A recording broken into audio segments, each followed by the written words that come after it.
Welcome to the Film Geezers podcast.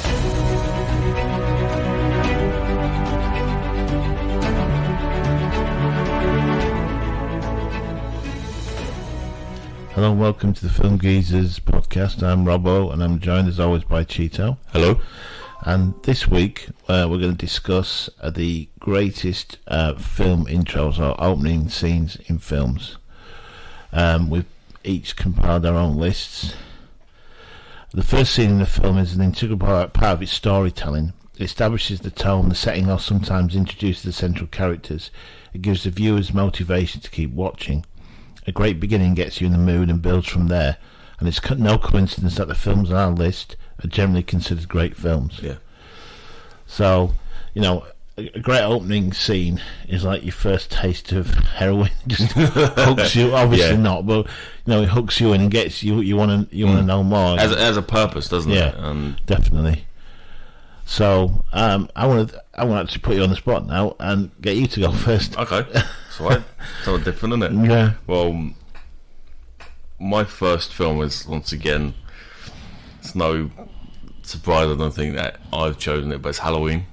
And I don't know what, like, I always end up choosing like either Halloween, Star Wars, Dark Knight, but it's just because like any topic we do, they're just so great, and like Halloween just happens to have one of the greatest intros of all time. Yeah. So what we're going to do is we're going to explain in great detail what the intro scene is, and then we're obviously going to go afterwards and our thoughts of it, you know, talk about our thoughts of the scene and whatnot. So, right, as the opening credits end, we're greeted with a black screen. The camera moves out behind a tree, revealing the Myers house. The camera slowly moves up and to the side of the house. The camera looks into one of the side windows. Here we see a woman and a man fooling around. They go upstairs from a salon time. The camera begins to move to the back door. It enters the house. The camera walks towards a drawer in the kitchen. A hand comes from behind the camera and reaches out to grab a huge kitchen knife. At this point we realise it's a POV of someone. As this person grabs the knife, they almost admire it. The person, now with knife in hand, moves towards the stairs, still at this slow pace. They narrowly avoid the man descending the stairs. He leaves the house. They now begin to make their way up the stairs. As they get to the top, they pick up a clown mask and put it on. Now we can only see out of the two eye holes, as would the person wearing it. They start to make their way towards a woman singing until they eventually are at her door. They begin to walk towards her. She is nude. She lets out a Michael. We now know the person's name. Michael begins to repeatedly stab the woman, her letting out screams of pain. As he's stabbing her, he looks at the knife and once again almost admires what he's doing. As the woman falls to the ground, he turns around and walks out of the room, still at the same pace as before. He descends the stairs and walks out the door. He is greeted with a car. Two adults get out. A man and woman walk towards Michael, the man saying Michael in a confused tone. The man takes off his mask. As Michael has his mask removed, the camera angle switches to reveal on the front of Michael. We see it's a little boy. He has a blank stare, not even acknowledging his parents. He's still holding the blood-soaked knife he just used to kill his sister. The camera then begins to rise over the characters, and we should transition into the next scene. Right, believe it or not, Halloween was only the fourth movie to use the Steadicam, better known as the Panaglide. Dean Cundy, the cinematographer, used it to perfection, and this film was the reason why it was made an ever-present piece of kit for any production. Dean Cundy also gets the lighting spot on. The way in which he illuminates the screen, it creates these dark corners which just adds to the suspense of the scene. Now, speaking of the suspense, the intro scene to Halloween is infected by the serious sense of dread. We know that something is going to happen. What we don't know is what is going to exactly happen and who it is going to happen to. During the intro scene, we're greeted with this score, Michael Kills Judith. This piece of music really helps to add to the tension, and it only helps gel the scene together. It also shows not just the directing, but the musical prowess of John Carpenter. I think that John Carpenter made a great decision to have the intro one continuous shot. I mean, technically it isn't, because there's a few hidden cuts here and there, but it once again only adds to the already festering tension. It also makes the scene much more realistic, because it's like we're watching it in real time. And lastly, John Carpenter adds so much character development to Michael. Even when not that much is going on, he shows that Michael, even at his young age, stalks his victims, something he does as an adult, and Carpenter portrays him as a sort of odd human being. You also hear the iconic heavy breathing once he puts on the mask. speaking of the mask, I think the mask alone adds so many layers to Michael, because it's almost like he isn't human anymore, that he doesn't have an identity. All he was brought on this earth to do was kill, and that's why I think it is one of the greatest intros of all time. And when you type say on Google, you type in like best intros, it's always on there, isn't it? You know? Yeah. But I think that's the quintessential. Like, it just starts the movie off, doesn't it? You know, sets the tone straight away. Yeah, and it's one that's been often copied, isn't it? Just that one long continuous shot, you know, leading into an opening scene. But these are the main reasons why it's on my list. And like I said, it's just starts off with a bang, and it's obviously the intro to a much iconic film. So, right, good choice. Your first one. Yeah, my first one. I'm doing these in chronological order. Yeah, same I am as well. My first one is 1970s Patton. Yeah. So, in 1944, General George S. Patton began rallying the troops of the United States Third Army by delivering speeches of motivation for the battles to come. Patton had taken command of the fighters shortly before the Allied invasion of France, and it was through his hard-nosed, vulgar way of communicating that he gained respect during his time in World War II. In the 1970 biopic, which chronicles his life, we're given the same image of Patton that we've read about in the history books, from his trials in the Tunisia campaign, where he led the Battle of Kasserine Pass, to the German operational failure at the Battle of the Bulge. We see the general as an exemplary wartime strategist. Lead actor George C. Scott encompasses the tactically attuned, politically inept folk hero with all the profanity necessary to pull off his arrogant persona. It's a performance which gained Scott recognition across the board, but it was his patriotic address which got things into gear early on. The actual speech to the United States Third Army wasn't actually one speech, but several given over months, having been gradually built upon each time. The speech given in the opening scene is a condensed version of the real addresses, with much of the foul language cut from the film. In the first shot, a large, vibrant American flag sits behind the stage. Patton walks up the stairs and into the centre of the frame. He salutes the imaginary audience and attendants and speaks as if the viewers were the soldiers. Before walking off stage, his words transition into a warm sentiment, expressing his pride in leading such brave men into battle. It's with these last few words that Patton begins, and the battle cry of a decorated career rings out.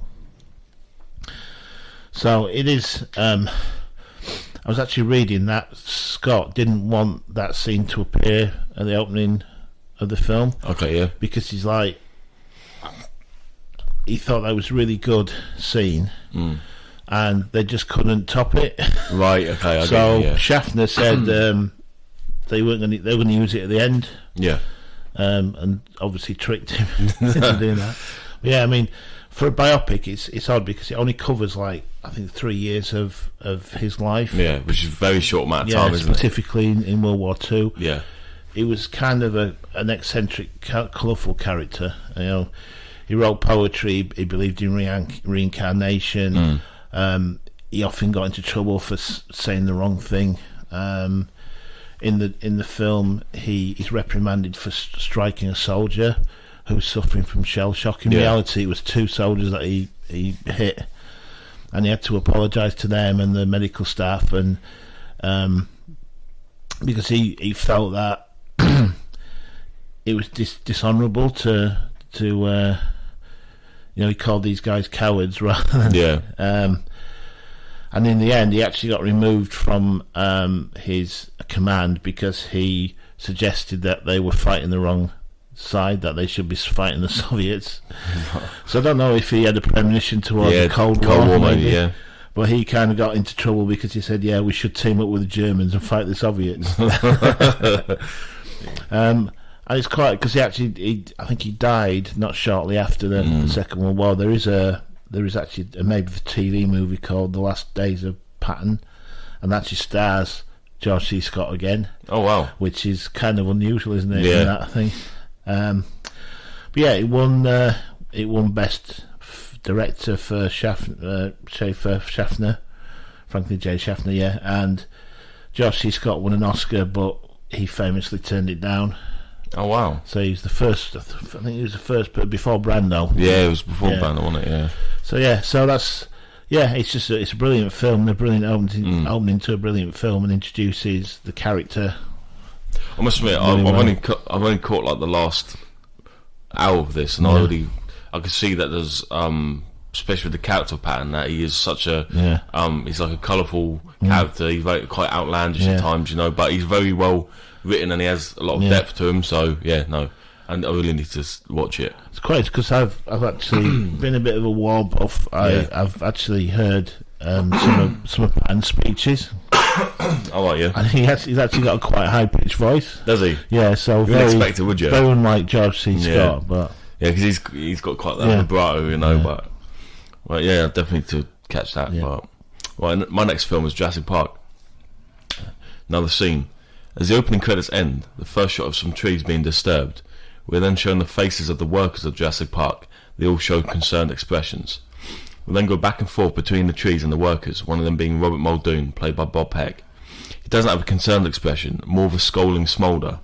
That's how I'd describe it, The disturbance in was that you? Were you doing that then? Just like the corner of my eye.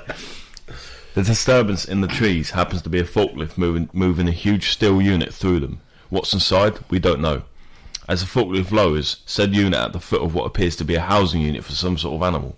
Titles appear on the screen. They read Isla Nublar, 120 miles west of Costa Rica. We then see a POV from inside of the unit, looking out at the workers from one of the holes. The workers are armed with guns and cattle prods. Whatever's POV it is making what can only be described as angry growls. It then makes these screeching noises. As it does this, the workers cower back. Robert orders the workers to push the unit forward so it's connected to the housing unit. While this is happening, the creature inside makes another screeching noise. Once again, the workers cower back. Robert orders them back to the unit. The workers seem reluctant. As they attach the units together, Robert orders the gatekeeper to raise the gate. However, in doing so, the creature slams into the back of the unit, knocking it back away from the housing unit and throwing off the gatekeeper. The gatekeeper is on the floor, right next to the now open unit. Can I do the line? Yeah, in a sec. Alright. The creature grabs and attempts to pull him in. The only reason he's not in the unit is because he's holding onto the rim of it. The other workers around rush to his aid, trying to pull him out. While others attack the creature with cattle prods, there's panic ensuing. Robert letting out, work her back. As more and more workers begin to attack the creature, it lets out one more screeching noise. We are shown that the creature inside the unit is in fact a velociraptor. As Robert is trying to pry the gatekeeper away from the velociraptor, the gatekeeper begins to slip from Robert's grip. He shouts out, "Shoot her!" Robert's grip progressively loosening. He yells out another, "Shoot her!" Gunshots are heard in the background, but it's too late as the camera cuts to a slow-mo. Robert's grip of the gatekeeper becomes undone, and we hear the gatekeeper's last groans of pain. We then transition into the next scene. Thank you for that, by the way. Sorry.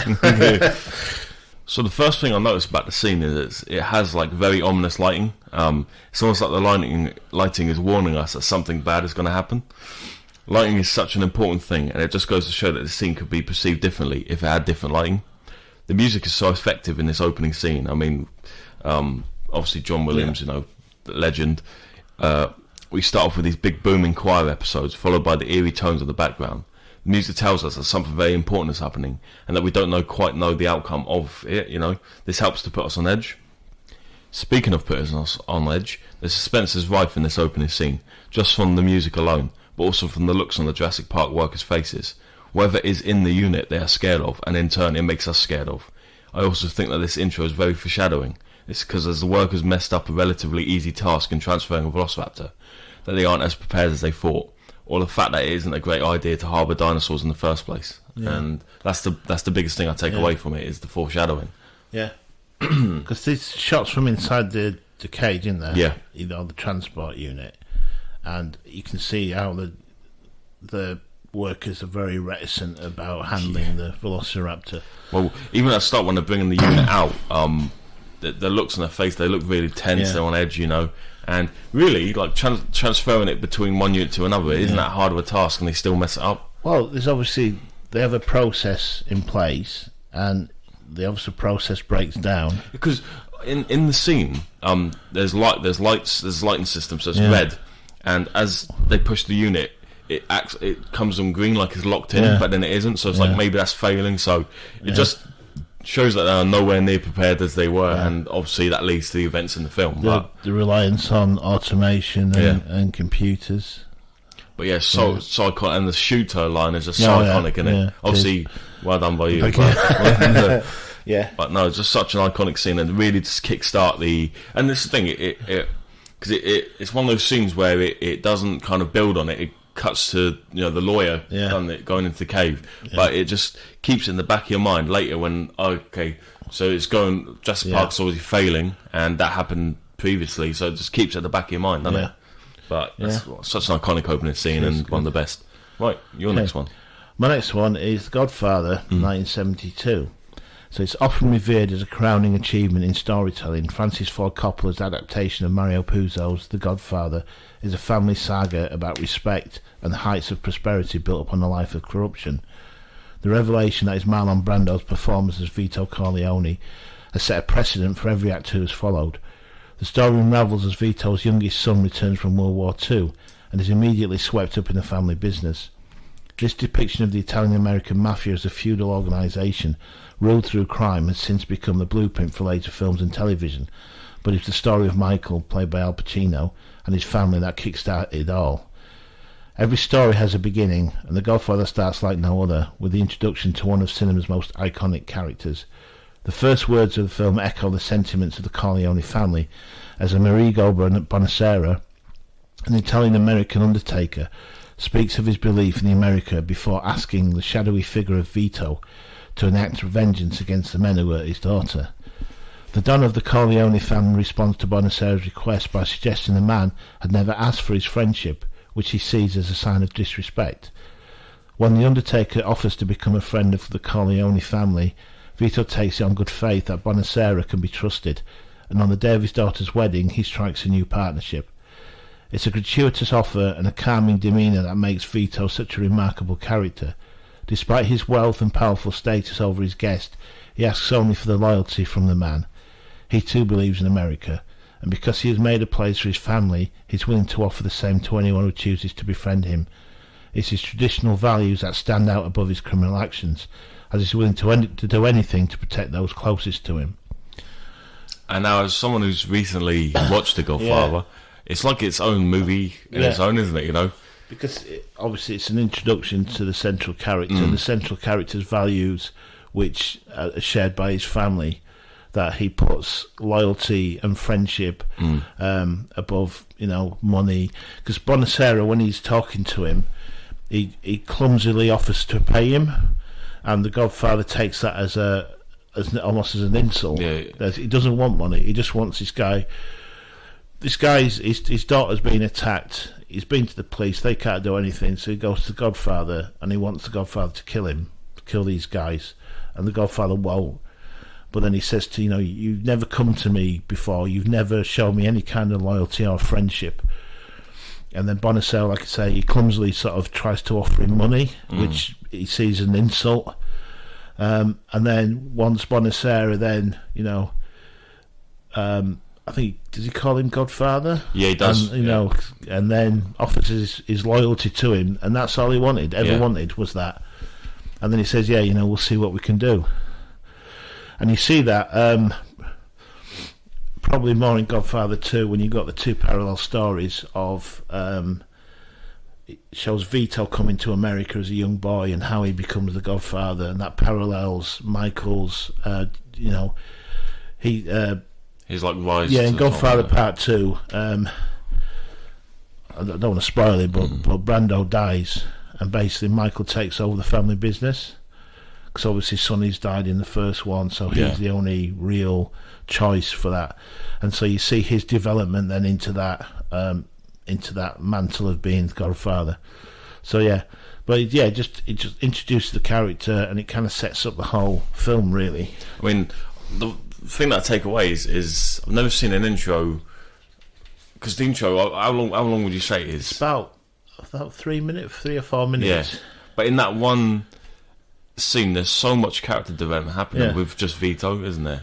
Because there's probably the first part of the scene, he just sits there listening, doing nothing. Yeah. But then he's doing everything. It's kind of it's one of those performances. I don't know if it's the camera work or his Brandon's performance, but you just know he bosses the screen, even though he's just there sitting there, But and it just gives so much character development. Then when he finally speaks, and he's quiet, and you can tell the respect and the gravitas that he has. Yeah, he doesn't need to put on this hard man image, because he already has that respect, But No, absolutely brilliant, and I don't know why it took me this long to watch it, but no, it's 100% one of the best films ever made, and one of the best intros as well. So, really good choice. Right, shifting in tones. My next film is The Big Lebowski. As the opening credits end, we get a continuous shot moving towards the city of Los Angeles. While this is going on, we get a great opening monologue by Sam Elliott. He explains Jeff the Dude Lebowski and his hatred of LA. We see a tumbleweed travel through the streets and down the beach.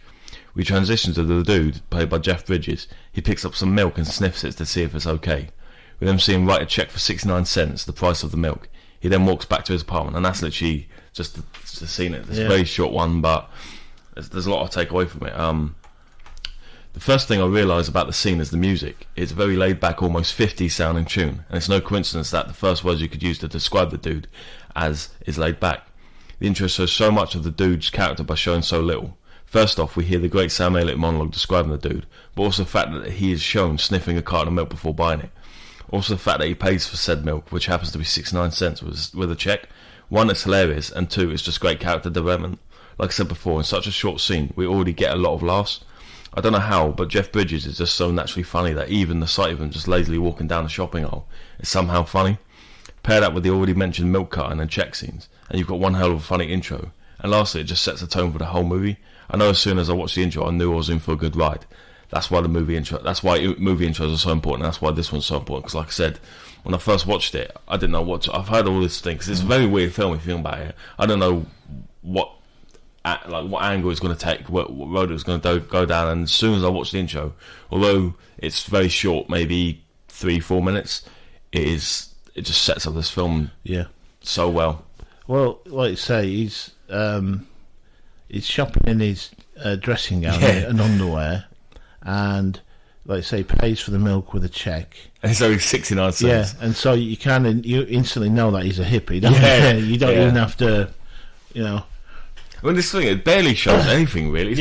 It's barely nothing, but it tells everything, But that's why I think this intro is so great. And once again, I knew what type of movie I was going to be watching once I saw this intro. And that's the job of an intro, to get you, one, into the movie, and two, it shows you what the movie is, and so you stay connected with that movie. But honestly, one of my favourite. And once again, it's generally funny as well. Like, this is he's like tight. The character, if he's paying a check for 69 cents, But it's so great, and so much character development, and we get to hear Sam Elliott monologue. Who doesn't want to hear that? Short one, but that's the reason why it's on my list. Good choice. Right. Thank you.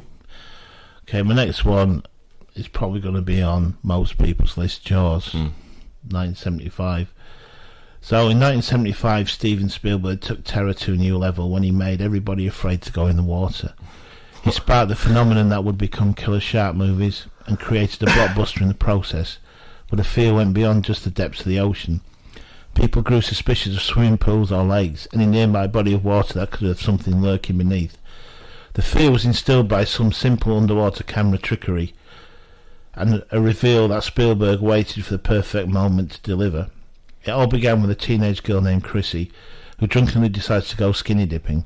It would be Chrissy's last swim, and for many of the people who watched the film in the summer of 75, it would be their last for a while too. The brilliance of the first scene in Jaws is that we never actually see the shark. We know it's there from the name of the film, the numerous posters advertising the creature, and the point of view shot of Chrissy's legs wading in the water from underneath, but it still isn't shown. Instead, Chris is pulled down forcefully by the monster below. While her drunk male friend falls asleep on the beach, she cries out futilely for help. She makes it to the boy, and for a moment serenity feels close enough to wash away the fear of the viewers, but the second is gone without much hesitation, and Chrissy is soon lost, never to be seen again. It's a nightmare-inducing thought that you could be left by yourself without anyone to hear your screams. In the ocean, there's nowhere to go, no shelter to be found. Jaws conjured those kind of fears in its viewers, and left them forever wondering what could happen the next time they visit the beach. So, there's been a lot written about Jaws and the making of Jaws, and the sort of compromises that Spielberg had to make because the shark just wasn't working. So, and I think this is one of those where the shark was supposed to have been seen, but because it wasn't working, he had to compromise and say, well, how can we show the shark is there without it being there? But for me, that makes it even scarier, because it's what you don't see, isn't it? You know. So you've got this underwater view of Chrissy swimming, which I think we've touched on in previous podcasts. Very reminiscent of Creature from the Black Lagoon. Yeah. And I think Spielberg said that some of that has influenced him. And then she's suddenly pulled under the water, and you can see the confusion on her face, so she doesn't really know what's quite happening. Yeah. And then she gets pulled under the water again, and then suddenly you see her being dragged side to side, just being shaken like a rag doll. And that is terrifying. Yeah. And what is more terrifying than something you can see is something you can't see. Yeah. And the fact that you can scream for help, and no one can hear you scream. It's like it's like that alien thing. Yeah, no exactly. one in space, no one can hear you scream. So yeah. And once again, like you said, the modern day fear of sharks all spawns from Jaws, doesn't it? Yeah, definitely. I mean, even now, even when I go swimming in the sea and I go out of my depth, there's always something in the back of your mind. What is below me? Even though we live in England, I feel like a massive great white's gonna like. Yeah, it just it does. It does really stay with you. Yeah, but no, once again, another iconic, and like you said, it's going to be on a lot of people's lists because it just sets up the movie so well. Right, my next film is The Prestige. As the opening credits end, we are greeted with the sight of many top hats sitting on the floor in the middle of a forest somewhere. We then hear Alfred Borden, played by Christian Bale, say, "Are you watching closely?" We cut to several birds in cages. John Cutter, played by Michael Caine, takes out one of the birds and shows it to a little girl who happens to be watching him perform. We quickly cut to Alfred in the crowd watching Robert Angier, played by Hugh Jackman, on stage. The curtains raise above him. Alfred is picked at random to check the contraption in which Robert is going to use for his trick. Alfred checks it and walks off stage. He reaches backstage. He is stopped by one of the security guards when he proclaims that he's actually part of the act. He then proceeds to take off the fake beard and moustache he was wearing in the crowd. He goes underneath the stage as Robert starts up the machine. We then quickly cut back to John placing the bird into a separate cage. We cut back to Alfred underneath the stage. He walks up to a glass box fit for a human. While this is going on, we can hear the sounds the contraption is making, while also seeing flashes of light from above. We cut back to John covering the birdcage with a piece of cloth. We see Robert enter the contraption just as we cut back to John, who makes the bird along with the cage disappear. We then quickly cut back to Robert, who is noticeably physically affected by the contraption. A burst of lightning fills the theatre, and Robert falls through a trapdoor into the glass box. The glass box shuts. Oh, I forgot to mention, the glass box is filled all the way to the top with water. We cut back to John revealing his trick to the little girl. There's a lot of backs and forths in this intro. We cut back to the theatre. The crowd is confused. We cut back to John holding the bird. The little girl's face lights up. She starts to clap. We cut back to the theatre. Alfred is looking confused as he stares at the box. Robert is inside screaming for help. While this whole intro is happening, we get a voiceover from John, played by obviously Michael Caine, explaining the different stages to a magic trick. Every great magic trick consists of 3 parts or acts. The first part is called the pledge. The magician shows you something ordinary, a deck of cards, a bird or a man. He shows you this object. Perhaps he asks you to inspect it to see if it is indeed real, unaltered, normal. But of course it probably isn't. The second act is called the turn. The magician takes the ordinary something and makes it do something extraordinary. Now you're looking for the secret, but you won't find it, because of course you're not really looking. You don't really want to know. You want to be fooled, but you wouldn't clap yet, because making something disappear isn't enough. You have to bring it back. That's why every magic trick has a third act, the hardest part, the part we call the prestige. Now once again I think Nolan sets up this film brilliantly. He's able to do the genius thing of showing us what to expect from the film, but not giving anything away at all. Like I said, only a handful of directors possess the power to be able to do this. While Nolan sets up the film perfectly, he also sets the tone up perfectly. He's able to capture that Victorian feel. He also uses great lighting, and it almost has a filter on it to produce this unique look to the film. Nolan is able to show us a bit about the characters, who they are, what they're like, and what role they play in the film once again. He does this while not even giving too much away. The intro is very mysterious, leaving us wanting more. This is what you want in an intro, as you want to be engaged from the start. especially in a film of this genre. We get a great monologue from Michael Caine. Even by only talking, he shows us how much acting prowess he has. Also, he shows us a bit about the characters he is portraying. Nolan is able to plant points that will be answered later down the line, once again making us engaged looking for answers. And once again, this is an ability only a handful of directors have ever been able to execute right. Lastly, it's absolutely thrilling, a teaser of what's to come. Like I said, once again, it cuts back and forth from obviously Michael Caine to Hugh Jackman and Christian Bale, and in a way it puts you on edge because it's quite disorientating, cutting back and forth from each scene. You don't really know. It's like you're a person in, because obviously it shows the theatre. It's like you're a person in the crowd, watching it, and you do feel that as well. Yeah. But no, it's absolutely brilliant how he captures the whole Victorian feel, but he still makes it absolutely thrilling. And yeah, one of my favourite films of all time, one of my favourite intros. Not having seen it yet, it's on my list. Okay, I can't comment. Yeah, no, that's fine. But yeah, no, honestly, if anyone hasn't watched this, watch it because it's a brilliant film and a brilliant intro. Right, cool. Okay, Apocalypse Now, 1979. The smell of napalm in the morning may not be as enticing to some as it is to Francis Ford Coppola. But in 1979, the director's loose adaptation of Joseph Conrad's Heart of Darkness introduced a darker side of war gone mad. It was a famously long and troubled production that finally brought Apocalypse Now to the screen. And by the time the release came, the film felt more like a myth than any sort of reality. Still, the perilous journey of Captain Benjamin Willard and his crew heading upriver to terminate the crazed Colonel Walter Kurtz is a look at the depravity of mankind during the Vietnam War. As Willard makes his way to neutral Cambodia to meet with Kurtz, who's become an idol among the locals, he meets unusual characters afflicted by the trials of battle. Among the chaotic happenings of the film are sinister acts of violence as lives and minds are lost to the outcome. A story so unrelenting deserves an equally hypnotic start, and that's what viewers got when they sat down to watch this masterfully crafted epic. The movie opens to the befitting sound of Jim Morrison and the Doors as a forest is set ablaze with napalm, and the end drowns out the noise. Helicopters ride over the ruins as the fires run wild. Images of Captain Willard lying in his room staring at a ceiling fan are superimposed over the burning trees. Willard narrates the scene, taking notice that he's still in Saigon. The scene was shot while actor Martin Sheen was actually drunk, giving it an authenticity that feels so close to how a war-affected mind would project itself.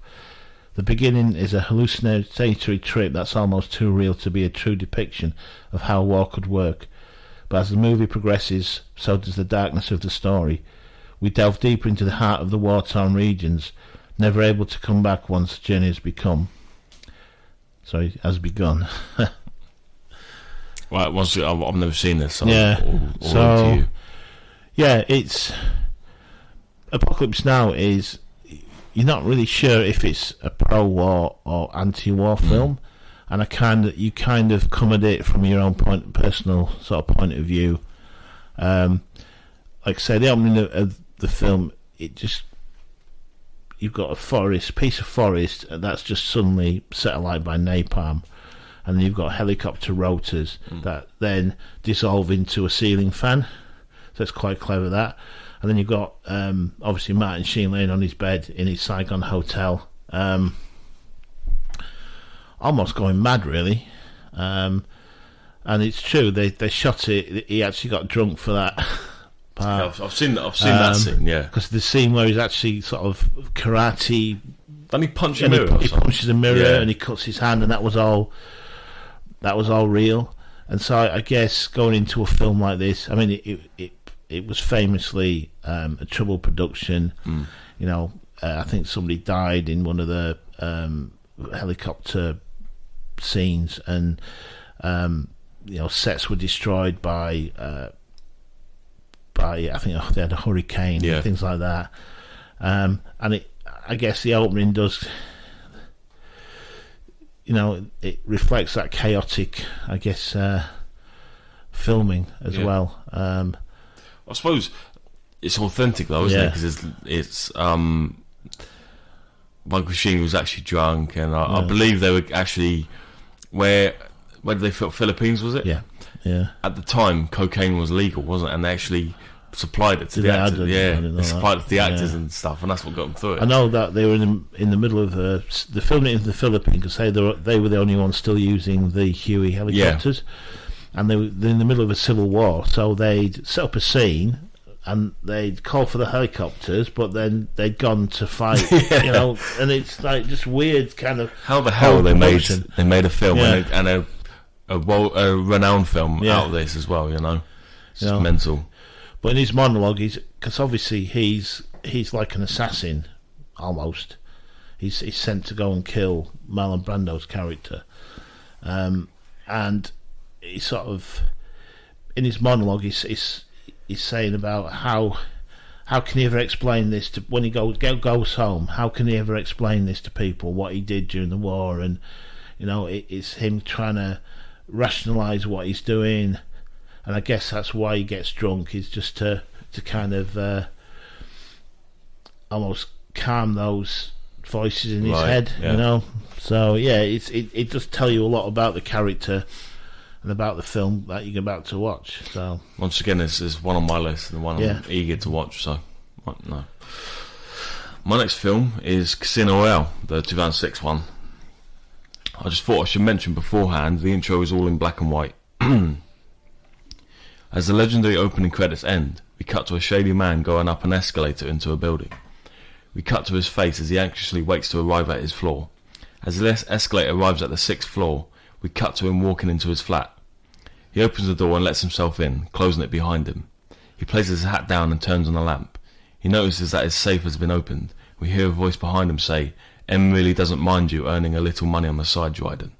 She'd just prefer it if it wasn't selling secrets." It is revealed to be James Bond, played by Daniel Craig. Dryden sits at his desk. He opens a drawer containing a handgun. He smugly says, "If the theatrics are supposed to scare me, you have the wrong man, Bond. If M was so sure that I was bent, she'd have sent a 00. He then goes on to say about the benefits of being M, and that he would have known if anyone had been promoted to 00 status. Dryden then explains that Bond's file shows no kills. He then says the famous line, "It takes." Bond interrupts him with 2. We quickly cut back to a flashback of Bond fighting a man in the bathroom. He then cuts back to Dryden pointing the handgun towards Bond. Dryden pulls the trigger but is left surprised as he has no bullets in his chamber. He has a concerned look on his face as Bond calmly holds up the magazine and says, "I know where you keep your gun." Dryden then asks Bond how his contact dies. It cuts back to Bond choking him before submerging his head into a sink of water. We cut back to Dryden making smug comments about the contact. Bond pulls out a silenced handgun of his own and shoots Dryden dead. As he gets up and leaves, we cut back to the flashback. As Bond is picking up his gun off the bathroom floor, the contact awakens, aiming his own gun at Bond. Bond turns around and we are greeted with the classic gun barrel shot. Now Martin Campbell shows that these newer Bond films have a very different tone, and they are going in a totally different direction completely. Gone are the invisible cars. This is a brand new grittier era of Bond. The intro sets up Bond as the character we are going to get to know throughout the film, ruthless, calm and collected. The intro showcases great action and thrills, intertwined with the calm setting of Bond and Dryden's interaction. This is so hard to do as it can look clunky if not executed right. Campbell gets it spot on and we are left with a perfectly cut together intro scene. This scene also has great natural dialogue you'd expect from two real people. Pair this with Bond's one-liners and you've got a winning formula. Going back to the action, it perfectly sets the film off on the right foot, and it shows you how far this new era of Bond is going to go in certain places. Campbell was able to do that same great Bond charm while also giving us something new. It's fresh, but at the same time it isn't alien to the audience. It's also great because it explains how Bond obtained his 00 status, a rare insight I must say. Lastly, I think it's the best possible way to introduce a brand new Bond to the world. This made Daniel Craig an A-lister, and I generally don't think the film would be as good if it wasn't for this intro. So, have you ever seen it? No, I haven't. No. I think a lot of people forgetting nostalgia. I think Casino Royale is probably the best Bond film ever made. And this intro is well renowned. You look online and it's always on top 10 lists or whatnot, and it's something different because it shows how Bond got his 00 status. And like I said before, it's gone are the hokey 90s films. This is a different era of Bond, and it shows that within the first 5 minutes. And, I mean, it gets you completely hooked. it shows Bond as this like mysterious character. You know, obviously it helps because he's a new actor, Daniel Craig, but it shows him as a mysterious character. You want to see what he's like, see if he's any good, if he's up to the 00 standards and whatnot. But no, definitely a brilliant first act, and the black and white, you know, just adds another layer to it. So yeah, that's the reason why it's on my list. Cool. Right, my next one. Again, I think probably on a lot of people's lists. Raiders of the Lost Ark, 1981. So, when you're the leading pioneer in archaeological findings and ancient civilizations, you open yourself up to a world of exploration and riches beyond your wildest dreams. What makes you a hero is keeping your ego in check, never letting the wealthy opportunities get to your head, always choosing wisdom over irrationally quick decisions. With all those chances to become rich or equal opportunities to die from booby traps and conniving backstabbers looking to cash in on your misfortunes. That's exactly what Indiana Jones, played by Harrison Ford, faces at the beginning of Raiders of the Lost Ark, when he comes across a golden idol that several others seem to want just as badly as him. Steven Spielberg opens his classic adventure film in South America, and from the poisonous darts found along the path, it's clear to see the indigenous people of that area aren't welcoming to newcomers. When Indy's tour guide stroke translator pulls a gun out on the hero, we get a first look at the face of our protagonist and his signature bullwhip skills. As he makes his way to a close-by cave with his remaining guide, he takes notice of some carefully placed traps, triggered by stepping in the wrong place. Navigating his way through the deadly setup, he makes it safely to the idol, where he incorrectly measures a bag of sand to replace a statue's weight. The removal of the idol sets off a series of dangers, most notably a giant boulder, which chases Indy through the cave and out the other end. Despite narrowly escaping, he still comes up short-handed as his nemesis René Belloc, played by Paul Freeman, a known associate of the Nazi Party, steals the fertility idol and takes credit for the work. Among action-packed openings, none can lay claim to the top spot more than Raiders of the Lost Ark. I mean, that just perfectly sets up the character. It's interesting, you don't see his face until like a couple of minutes into the intro. You like see like the back of his head when you see the back of him, you know, you never always faces like darkened by like shadows. But I think Spielberg wanted the whole look of Indy, wanted Indy to be recognisable in silhouette. And it certainly does. And it's just action packed. It's got everything. It's got, you know, everything you need. I mean, this thing I always and I'll say this to the day I die. This is probably the best intro scene ever. As in terms of, like you said, it's got everything you want, especially in an action adventure film. And it just for the main character Indy, it just sets him up so perfectly. The fact that he waits for a while to reveal his face, and especially him coming out of the shadows, you know. Pair that with John Williams' brilliant score in the jungle at the start. It's just it's got everything you need from an intro scene. Really, it does. And after all that, he still doesn't win because the idol gets taken off him by his nemesis Belloc. So it's just really good, iconic. And once again, in popular culture, it's been on loads. It's been on The Simpsons. You know, it's been on Family. It's been on all these. It's tried to be replicated as well, but obviously it'll never be reached. No one will ever reach the same peak, you know. But this is one of the best, if not the best, intro scene ever made. And it completely sets up the film. So brilliant choice there. Right, but that's also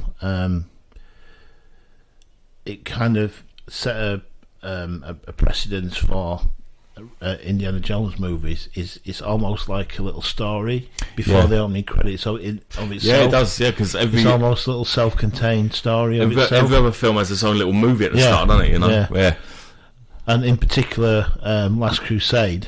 Young Indy, obviously. And again, that's almost like a little story its own in thing, itself. Isn't it? So self-contained film. So if you think about it, really, the intro scene doesn't have anything to do with the movie. It shows you Belloc. It's a bit like the way James Bond did it. You know, you have a little bit at the start that they've got nothing to do with the movie. Not have anything to do with the rest of the film.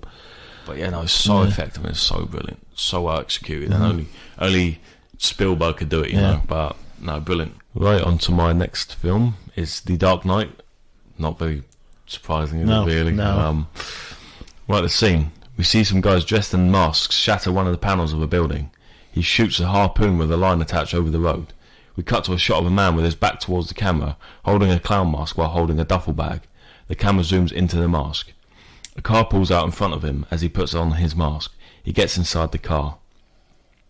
The men inside the building make their way across the line from one building to the other. We cut to inside the car. The two guys up front are talking about the shares, about how the Joker thinks he can have a slice even though he isn't part of the actual heist. The men in the car now make their way into the building. It turns out it's a bank. They start shooting and demand everybody to comply. The two men on the roof, one of them as he blocks the alarm, the other one shoots him in the back. He moves on towards the vault. He starts drilling. One of the men gets shot by a previously unseen worker. He gets shot by the man in the clown mask, and it cuts back to the man drilling the vault. Once he completes the drilling, he explains to another of the men that the Joker told him to kill the other guy upstairs once he's finished his job. The other guy says that's what the Joker told him as well. He shoots the driller. The guys round up the money in bags. A bus crashes through the bank walls and kills one of the men. The bus driver throws the bags of money into the bus, and he is shot by the guy in the clown mask. The worker who was shot asks the man in the clown suit what he believes in. He puts a bomb in his mouth and replies, "I believe whatever doesn't kill you simply makes you stranger." As he says this, he takes off his mask, and it is revealed that he is the Joker. As the Joker gets into the bus, the pin on the bomb is attached to the bus. As the Joker drives away, the pin is released, but it is revealed that it is just a smoke bomb. Now, first off, this is one of the greatest intro scenes in movie history. It's tight, tense and taut, and it really does get your heart racing. Once again, it shows us the character of the Joker, who he is, how he reacts, even though he's behind the mask most of the time. Nolan just knows how to do great characters, and he makes the Joker boss the screen, mask or not. While a lot of credit has to go to Christopher Nolan, we get to see the acting ability Heath Ledger possesses. How we can tell what type of character he is in less than 5 minutes while wearing a mask for most of the time. It truly proves that Heath Ledger was a generational talent. The intro shows the Joker to be a master criminal, and that he's incredibly dangerous. We see him execute a brilliant bank heist, killing his partners and taking 100% of the cut. If this doesn't show you that he is a competent culprit, I don't know what will. This whole intro scene helps by completely changing the tone from the previous film. This is darker, grittier and more character driven. I think that changing the tone at the very start was the right choice, as you want your audience to know what type of film they're watching as soon as possible. It completely sets the tone of the movie perfectly. Christopher Nolan's a master of dialogue, and he puts some of his best work into the film. All the exchanges between the criminals are brilliant, especially the Joker. He also, of course, delivers one of the most iconic lines ever in the Stranger line. We also get to hear glimpses of Hans Zimmer's kick-ass Dark Knight score, which only elevates the whole scene, and basically has everything you want from an intro. That's the reason why it's on my list. And that is my main reason. It once again, like Raiders, has everything you want from an intro, doesn't it? Yeah. You know? Oh, it's very cleverly written as well. The fact that each stage of the robbery, he has other people kill like other people, and so they're kind of cleaning up for him. He's getting them to do his dirty work. So rather than get them all together at the end and shoot them all, he don't. As they're going along, he's basically getting them to clean up for him, and then the last thing he does is kill the last guy, and so he can keep the money. So, I believe when before the bus crashes, because at this point, obviously the people probably know it's the Joker, but those guys don't know that the Joker is the one wearing the clown mask. And the other guy, there's two guys at the moment, and he's pointing at the Joker, but that guy doesn't know that that's the Joker, and he's like, "Well, he told me to kill you." And then the Joker, obviously behind the mask, mentions something about a bus, and he's like, "Well, where the fuck's the bus?" And then the bus comes crashing through, kills him. As they put the money into the bus, the geezer with the bus was like, "Where's the other guys?" And then the Joker doesn't say anything. Still with the mask on, he just looks up. He doesn't even look at him, does he? He just shoots from behind. Yeah. And I think as well, it's such a tiny little thing, but it's so effective. Yeah. Joe, the grenade, it actually is a smoke bomb, and it just shows that like playfulness. Like the Joker's completely fucking crazy. Even in like killing people and committing crimes, he's still like laughing as he likes that, doesn't he? You know, and he lives for it, you know. But such great character development for the Joker, and it completely kicks the door off the hinges and sets up a great film. So that's the reason why it's on my list. Right, your last one. Okay, so my last one is Reservoir Dogs, 1992. Quentin Tarantino, we both agree, is a master of dialogue, a fact which is only further proven by the roundtable discussion which opens Reservoir Dogs. The first taste we get of the writing comes from Tarantino himself. Without any visual, but the opening credits, his voiceover explains the reasoning behind Madonna's Like a Virgin. As we finally get our first glimpse of the cast, the camera drifts around a table in a diner as the black-suited customers all chime in on the topic. As the conversation drifts along with each frame, the frivolities of each character are on display. Not once is there a mention of a heist. It's only when the talk turns to splitting up the waitress's tip that one disinterested party stirs up the rest of the crew. Everyone at the table is given a colour-coded nickname to help conceal their identities from the other criminal partners eating breakfast. We learn that the man refusing to tip is known only as Mr. Pink, Steve Buscemi, a name which later makes for a humorous outburst when he expresses displeasure over his assigned colour. The biggest reveal about the mystery man, however, is that he doesn't tip. In his own words, tipping a waitress is considered necessary only because society makes it so. No matter the weekly earnings of the worker, she should have to earn that little extra. The scene does well to set up a discord between Mr. Pink and another member of the table, Mr. White, played by Harvey Keitel. It's only in the violent conclusion of the film that we're able to decipher exactly how much distrust was present at the table all along, making this opening all the more worth revisiting. First of all, I agree. I totally agree that Tarantino is the master of dialogue. It's basically like, I think it's 10 minutes, and essentially nothing. They're just sitting around, discussing. Initially, it starts off then discussing the meaning behind Like a Virgin. It's actually quite. There's some comedy funny, there as well. Harvey Keitel is very funny. And then they get round to talking about tipping and why you don't tip and why society demands you tip a waitress, but you don't tip like a burger, like a McDonald's worker, something like that. So, but then again, it gives you an interesting insight into each character. And it obviously sets up the, the mistrust or the discord between Steve Buscemi and Harvey Keitel that later manifests itself in the film. And it just introduces each character and their characteristics.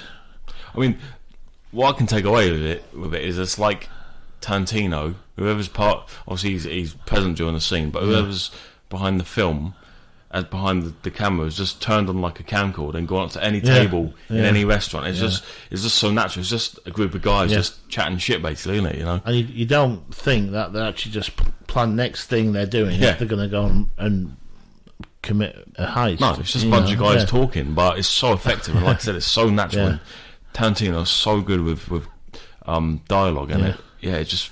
And for a first film, it's just, it is amazing, really, I think. I bet a lot of people wouldn't even realise that if they've seen it, that's his first film. It's like, how can a film that quality be someone's first film? But it just shows what a master Tarantino is. And like I said, it's just, the one thing I can take away is it's just so natural. And it's just it's executed so well. But, Brilliant film. Well, that concludes our podcast. It's been a shorter one, but it's because we had such a long one. It's a little bit delayed, but next week we're going to be revisiting the movie themes. Which we'll do part 2. Part 2. So we hope you join us for that one. So that's all that's left for us to do is say thank you for joining us, and I hope to see you next week. Thank you and bye. Goodbye.